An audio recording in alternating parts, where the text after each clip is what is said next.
So the award-winning Ego technology that we're using here at Flashpoint has allowed us to represent war on a scale never before seen. It allows us to take advantage of the multi-core functionality in each of the platforms. Also, the beauty of the system is that it's modular, so as the requirements change, as people's expectations change, as competitive games come out and up the benchmark, we're able to assess those and build that into our cross-platform technology. The dynamic shadow system has already been developed within Ego, so we leveraged that for Flashpoint, but it enabled us to put shadows into the game very early on.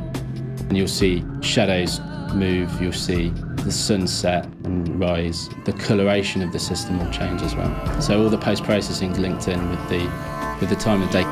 We use deferred lighting really to gain performance because you can add hundreds of lights into the system and the performance doesn't really drop. In a traditional rendering system, you would limit your lights to maybe 8 max, whereas deferred lighting you can easily get over 100. You can really change the mood and the look of the whole environment with this entire quite straightforward system. For Operation Flashpoint, our major focus was on the mission editor. The mission editor is a tool where designers make the war happen. The mission editor receives data directly from the game and displays the up-to-date in-game map. As a result, it represents the current state of the game data at all times.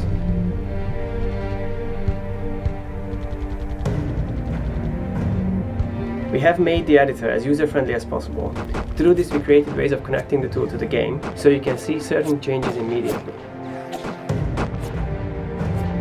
One of the good things in the tool is that you can change things on the fly without having to go into the game. You can see that just on the top of the effect there. It's changed to be a green colour at the top in the smoke. You can see here on the right-hand side a large list of parameters. This is just for one of the types of nodes that we've got. All of these give the artists more power and more ability to do different things. The coolest part of Flashpoint for me is just the whole scale of the environment and just the amount of fidelity we've got in there over such a huge area, from the smallest impact to the largest J-Dam 1,000-pound bomb explosion.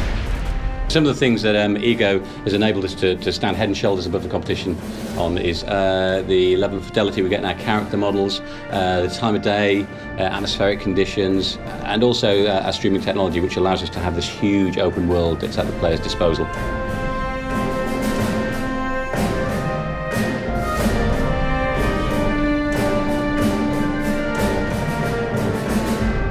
Well, there's a theory going around that I've deliberately tweaked the game so that whenever I play it, I pwn everyone else, basically. There's absolutely no truth in this rumour whatsoever. Whatsoever? Whatsoever.